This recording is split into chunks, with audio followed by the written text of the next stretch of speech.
Ayon sa pangangaral ng Budismo, ang karma ay isang masama o kaya bangang intensyonal, mapasalita man o aksyon na naglalayong bumalik sa iyo sa di mo inaasahang pagkakataon. Kaya sa mga nagbabalak na gumawa ng kalokohan at kasamaan dyan sa kapwa o anumang nilalang at bagay, ay mag-isip-isip muna kayo ng mabutit uminom ng gamot pampakalma at sikipan ang 2 tornilyo ng inyong mga sentido gamit ang vice grip na diuling na gawa sa kamote. Napakarami ng nasampulan ng hagupit ng karma mga kaibigan, partikular na sa mga combat sport na talaga namang pinagigilan ng mga fans dahil gusto nilang karmahin at gumapang sa talbos ng kantutay at cactus ang mga hambog at mayayabang na fighter. Paano nga ba naman? May mga animal na fighter na talaga namang tila na may personal at nananakit kahit hindi pa man nagsisimula ang kanilang mga laban. Pero sabi naman po ng ibang mga boxing analyst, ito daw po ay isang uri o paraan lamang ng pagpopromote ng laban upang maging kapanapanabik at kaabang-abang ang napipintong patayan. Para daw tumaas ang bentahe, siguraduhin tangkilikin at malaki ang kitain ng laban. Dahil sabi nga nila, ang boxing ay isang uri ng negosyo o pera-pera lamang. Pero kahit na ganoon pa man mga kaibigan, ay kapag isang literal na hahambog-hambog at babastos-bastos na tampalasang pinaglihi sa kamoting binagoongan sa binangona ang makakalaban ng mapagkumbaba at tahimik na fighter, ay talaga namang magkikiskisa ng mga nguya-nguyaan at gums to gums ng mga boxing fans. Lalong-lalo na kapag mukhang puyat na may baking puset ang datingan, ay talagang tataas ang blood pressure at bababa na rin ang testosterone level mo sa inis at galit. Kagaya na lamang ng nangyari kay Adrian Dacoloqui Broner na tirador ng binangbangang kamote. Napakawalang iya ng boksingerong ito mga kaibigan at sobrang kalawang na mga lumalabas sa tabas ng bunganga. Mahiya mo pinaglihi sa pit ng kalabaw na may pasak ng pacifier na singtama ng poste ng kamote Napakalakas pang mang-asar. Akala mo naman makapangyarihang engkantong may brilyante ng tinga at kulane. Ang hindi niya alam, ang kinakanting niyang boksingero ay isang malignong lamang lupa na may lahi ng mga may anger management na tikbalang sa lakas ng mga suntok. Kaya naman sa mismong laban ay talaga namang bugbog na alimpungatan ang kanyang inabot na sa sobrang bugbog ay nagmistulang kulaning tinantusan ng palakang kinangkang ng 10 kabayong sakang na walang balakang ang sinapit nito.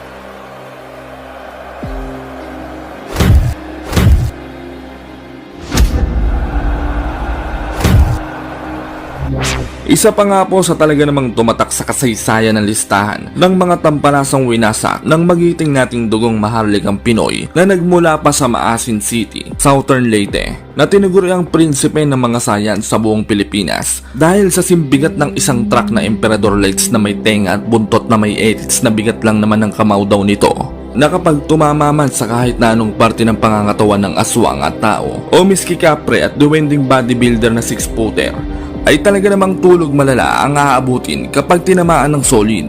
Ngunit sa kabila nga po ng pagiging makapangyarihan ng kababayan nating ito mga kaibigan, na walang iba kundi si Prince Albert Pagara, ay mantakin nyo ba namang nakuha pa ring bastusin ito ng isang hampas lupang putik ng inasikasong may trangkasong kabayong may lahing adobong burnek? At talaga namang sinubukan ang pagkalalaki at pagkahali-halimaw ng ating nag-iisang bidang mananabas. Napakawalang iyang nilalang nito mga kaibigan. Kita nyo naman sa larawan na mukhang antok na masigla na nasobrahan sa vitamin J, A, K, O at L ang datingan nito.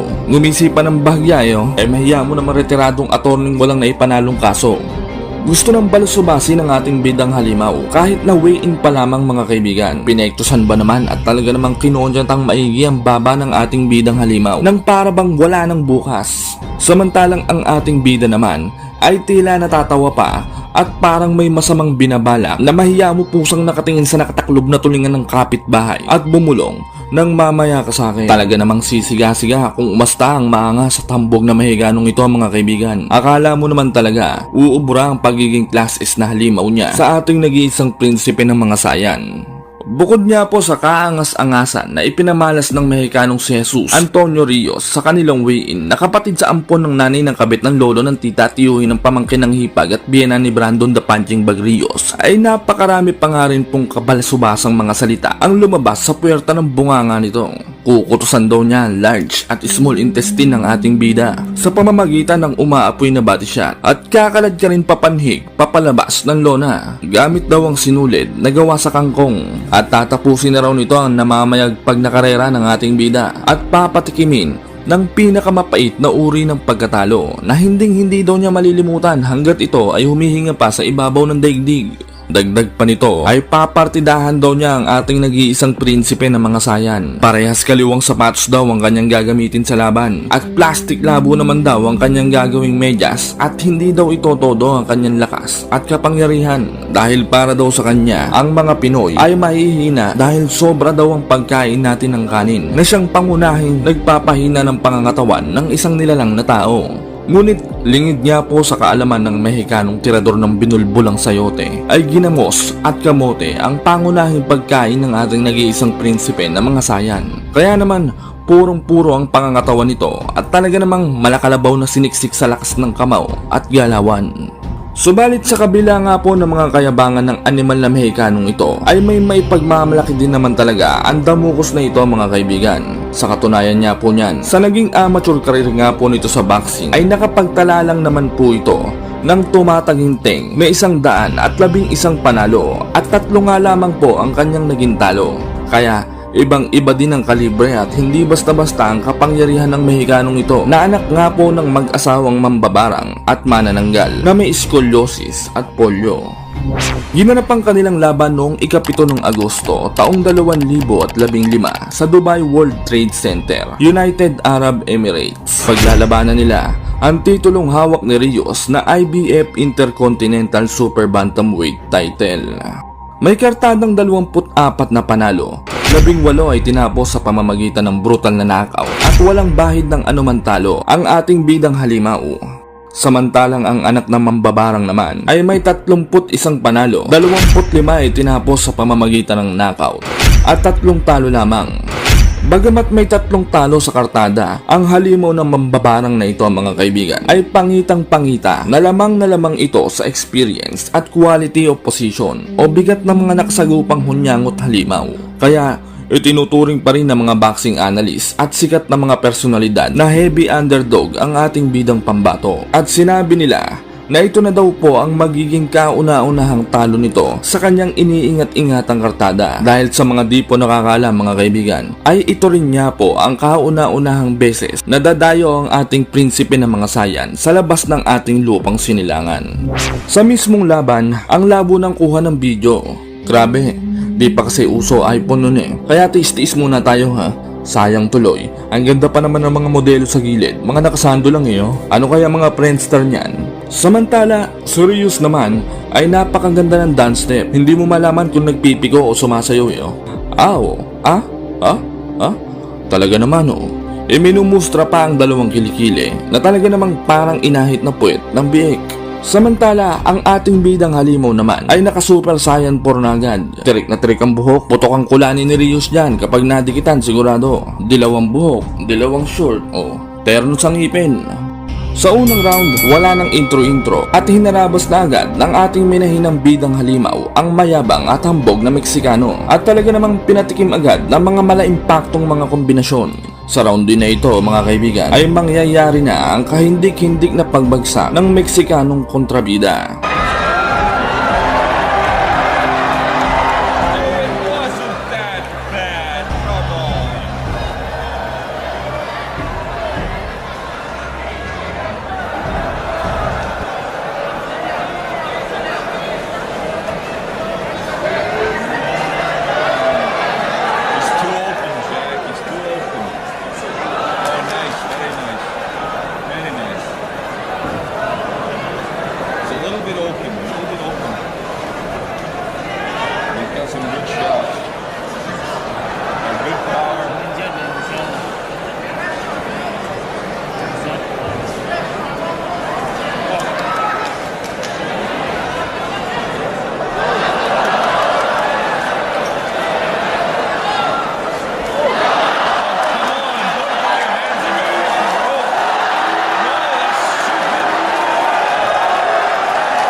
Bagamat may kayabangan ding na ipamalas, ay nakakaawa din naman talaga ang sinapit ng Meksikanong ito mga kaibigan sa ating bidang halimaw.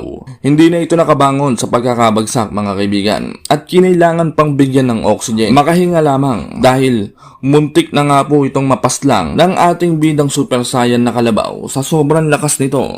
Noong mga panahong namamayagpag ang pangalan ng ating nag-iisang pambansang kamao, Manny Pacman Pacquiao, ay tila nangunguna at kinatatakutan sa ibabaw ng lona ang mga halimaw na Pilipinong mandirigma. Dahil kapag marinig pa lamang ng ibang lahi na Pilipino ang kanilang makakalaban, ay batid agad nila na malaengkantong nakarobos ang kanilang makakasuntukan at makakapatayan. Dahil sa galing at lakas nito, makipagbuntalan. Ngunit sa kasamaang palad, mula nang matalo sa kanyang huling laban at magretiro ang ating nag-iisang pambansang kamao, Manny Pacman Pacquiao, ay tila ba mga nawalan na ng gana at nawalan ng disiplina ang ating mga panibagong boksingero. Di tulad noon na talaga namang sinasabayan ng mga Pinoy boxer ang bigat ng training ng ating nag-iisang pambansang kamao, Manny Pacman Pacquiao, at disiplinado sa mga masusustansyang pagkain. Subalit ngayon ay tila nangagsipaghina at tila palaging ang pagkaubos ng hangin ang palaging ikinakatalo ng ating mga kababayang halimaw. Pagpapatunay lang ba ito na bumabagsak na ang kalidad ng pag-iensayo sa bansa natin at ang pagtagal ng hangin hanggang round 12 at pagkuha ng timbang ay tila isang napakahirap na suliranin. Subalit kahit unti-unti nang nauubos ang mga kampyonato natin mga kaibigan, ay mayroon pa rin naman tayo mga papausbong at patuloy na nagwawagayway ng ating matawat at nagbibigay karangalan sa ating bansa upang makilala ang Pilipinas. Tulad na lamang nina Marlon Tapales na sa ngayon ay may hawak ng WBA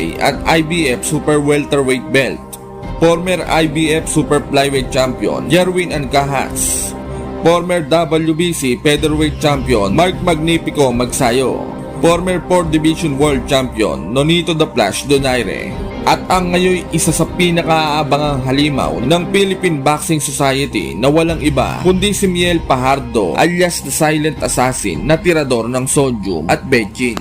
Hindi biro at talaga namang Malacanang ang bala ay kamoting balinghoy na may pulbura ang mga birada nito mga kaibigan. Sa katunayan niya po niyan ay siya lang naman sa kasalukuyan ang may hawak ng pinakamabilis na knockout win sa buong mundo. Tinapos niya ang kanyang kalaban sa loob lamang ng 6 na segundo na talaga namang ikinagimbal ng buong mundo.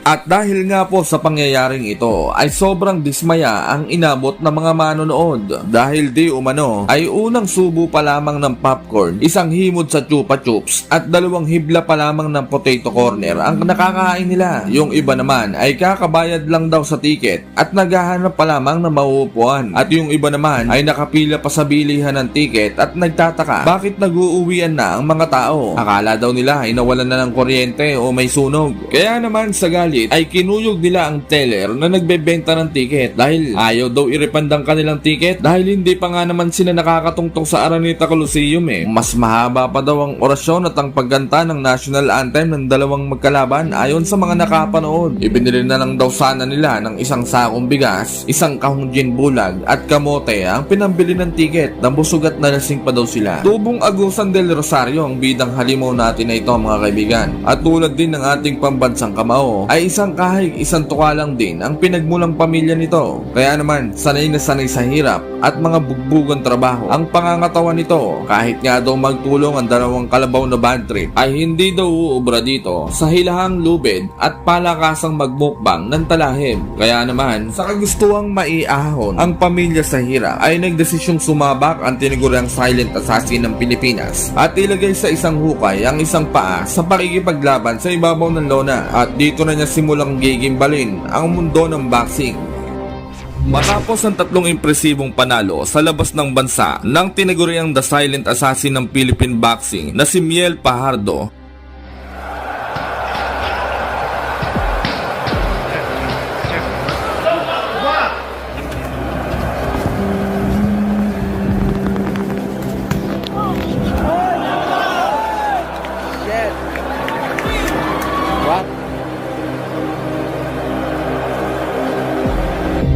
3 taon lamang ang nakalipas. Muli itong umalis ng bansa at nagtungo sa bansang Dubai upang muling dumayo sa ika-4 na pagkakataon sa kanyang ika-11 laban para sagupain ang Noy undefeated na bata at kababayan ng isa sa boxing legend, Marcos Maidana, na walang iba kundi si Agustin Mauro Gauto alias El Avion, na ang ibig sabihin ay eroplano na ang lipad ay paurong na pasalungat sa hanging habagat. Sa laban na ito mga kaibigan ay hindi binibigyang importansya ng kampo ng undefeated Argentinian fighter ang ating kababayan. Pagkus ay nakatundaw ang kanilang mga sarili sa isang future major world title bout na sa madaling sabi ay minamahina, winawalang kwentang kalaban at patabang bulating kalabaw lamang sa kartada ang tingin ng mga ito sa Pinoy fighter. Ngunit hindi rin naman natin masisisi ang corned beef fighter na ito mga kaibigan, dahil may kabigatan din naman talaga ang kamon nito pagdating sa laban na kapag tinamaan ka ay mahiya mo binato ka ng solid sa ulo ng pinakamalaking delata ng corned beef 90. Sa katunayan niyan mga kaibigan, sa 17 panalo nitong Argentinian fighter na ito ay 5 lamang ang maswerteng nakatawid hanggang round 12 at 4 na boksingero lang naman sa huling laban niya ang kanyang brutal na tinapos sa loob lamang ng 2 round.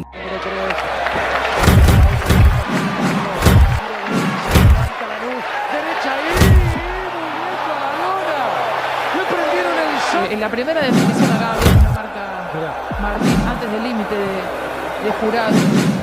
Las veces que había perdido. Cayó un cámara lenta y la toalla vuela detrás. Se apuró el rincón, se apuró el rincón. Kaya naman hindi katakatakang sa edad lamang na 21 ay naging isang world title holder na din ang Argentinian fighter na ito. Kabilang na dyan ang South American Flyweight title, WBO Light Flyweight title, IBF Youth Flyweight title at WBO International Light Flyweight title. Idineklara pa ng WBO bilang top 3 na pinakamagaling na flyweight fighter sa buong mundo, pang-7 naman sa WBA at pang-4 sa IBF. Kaya naman sa mga panalo at achievement ng corned beef fighter na ito ay naging mataas sa kumpiyansa at ang tingin nito sa kanyang sarili. Kaya ganun na lamang kung i-bypass niya ang kababayan nating Pinoy fighter na ang hindi niya alam ay ito pala ang fighter na magbibigay dilim sa kanyang daang tinatahak patungo sa kanyang mga pangarap. Mahalimuyak na simoy ng hangin, ika-26 ng Marso, taong 2022, tumungo ang tubong Agusan del Rosario sa Dubai upang harapin ang undefeated na si Agustin Mauro Gauto. Tune-up fight daw ito kung ituring ng corned beef 19 fighter para sa susunod niyang mas malaki pang laban na talaga namang nakakabastos para sa ating fighter. Ginanap ang laban sa Duty Free Tennis Stadium sa Dubai. May kartada noong 17 panalo, 12 ay tinapos sa pamamagitan ng knockout at walang talsik ng anumang talo ang Argentinian fighter na ito. Samantalang ang Pinoy fighter naman ay may 7 panalo, 6 ay tinapos sa pamamagitan ng knockout, 2 tabla at 1 talo lamang. Sa mismong laban, paglabas pa lamang ng corned beef fighter ay mahiya mo rockstar ito na papalabas ng kokon para mag-concert. Talaga namang ganado at ang ganda ng tugtugan. Samantalang ang Pinoy ay parang si Mark na tahimik lang. Kung maglakad, wala man lang pa sound effect at walang kabuhay-buhay. Pero saan kayo mga kaibigan? May dalang pang mukbang yung kasama niya, nakalagay pa sa balde, mukhang magsasamyup at mag-aali wings. Samantala, sumideline naman ang utol ni Mr. Clean sa laban. Siya ang kinuhang announcer sa laban Sobrang kintab ng ulo nito mga kaibigan. Wow, glass skin na mahiya mo binunot ng bunot na singlaki ng batya. Pwede ka nang manalamin Pasintabi lang po sa mga viewers nating kalbo dyan ha. Anyway, may advantage naman yan Di ka babalakubakin, kukutuhin at menos ka na sa conditioner at shampoo. Yun nga lang, lalakas ka sa safeguard at lotion kasi yung hilamos at lotion mo hanggang bunbunan. Habang ipinapakilala naman ng announcer ang ating kababayan, ay mantakin nyo ba namang binulyawan ito ng mga Argentinian na kababayan ni Agustin na talaga namang nakakabastos dahil hindi naman mayabang at wala namang atraso sa kanila ang ating kababayan. Ismael Fajardo! Pasalamat sila hindi sumama yung mga kapitbahay ni Miel na Marites. Kung nagkataon, uulan ng bacon na panty at kamote niyan sa mga audience na bastos at walang galang. Unang round, puro power punch agad ang palitan mga kaibigan. Unang nakasolid ang Mexicano, ngunit makunat ang kababayan nating pinaglihi sa sangkalan at gumaganti ito ng matitinding mga body shot na mahiyamo sipa ng kabayong bodybuilder. Nice work, isn't it? Just a little feint with the eyes running to the belly. Right, Ramos jab to the head. Abajo no erro, No, comando el flex. Dos veces la mano izquierda en dos tiempos. Dos tiempos. La madre,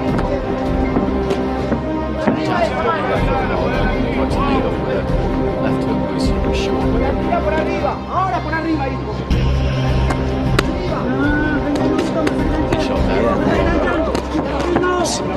So the left hook there, did as well with the second attack. I think he might feel he's hurt him with one of those body shots because he's really getting on him here, Fajardo. To go down to the body again there. Then back up to the head, but he was letting his hands go, putting his punches together well.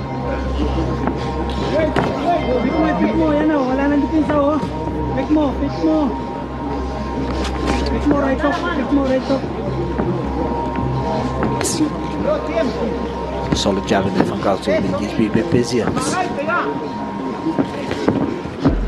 Closes the space down when he throws that jab, doesn't he? Steps into it. And he needs to, because Fajardo just stays kind of on the border when he takes those feet out well. Do you think he got through solidly with one of those body shots? Yes, particularly the second one for me. He's just gone into a shell a bit, hasn't he? Galto. Not hugely, but something registered there, definitely. Into the final minute of round one. Sharp left over there from Fajardo there, left hook. A nod of the head there from Galto. They both land at the same time. He's having a good opening round here. Filipino fighter. This is already. Bago matapos ang round 1, ay isang kahindik-hindik na suntok ang tumama sa bahay gilagid ng corned beef fighter. Tinamaan ito ng solid na left hook na mahiyango hinampas ng Coco Lumber na bako-bako. Shot. Oh, beautiful left.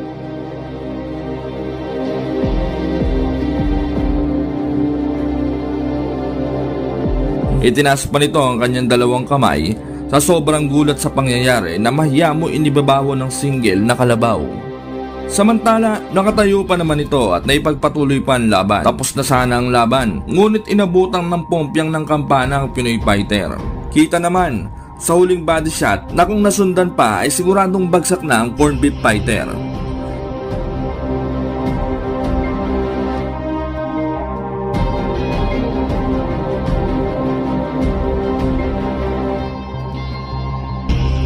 Round 2, halatang lambot na ang Argentinian, samantalang ang Pinoy halatang gusto nang tapusin ang laban. Start of the round, and he's almost kind of dragged down to on his knees quite, but down to his knees. The gloves touch down as well, but Fajardo just got to get on top of it. He just needs to stay low for Fajardo and then come in with that left hook. Oh, good fight back there for Galto. Oh, good left hook. Galto hit by left hand, but he's trading here, which could be a problem. Good upper body movement from him. He shifts another left hand, big left hand again. There he touches down with the glove. It was a knockdown. The referee didn't give it a second. Left hand puts him onto his back, and he's just so fragile in there at the minute. That's the problem. He's letting his own hands go. He's showing a ton of bravery and heart in there, but every time he gets hit clean, he's going to go down, and he's going to get hit clean because he's wide open at times. What's the referee doing? Well, the referee's given him extra time there. He missed the knockdown. There was a touchdown with the glove which he missed, and then he was put down. Fajardo just looking for that left hook. Every single time he can throw it, he is throwing it. Dipping low at the waist there, touches down with the glove again, and the referee doesn't see it. That's another knockdown. There's been about 4 knockdowns in this round. It's tremendous action, it really is. It is, it's superb. 1 minute 40 remaining in round 2. Oh, good shots. Another big left hand, and he's taken those two somehow. He's thrown back himself. He goes down to his knees, more in exhaustion than anything else, but the referee does count him this time. The corner are looking on there, the Argentinian corner. I don't really know how much more of this I would need to see if I were them. This is a critical stage of his career, of course. He's 17-0. But I think he's done here, and it's only a matter of time, isn't it? Big left hand again there. The referee jumps in, and that's a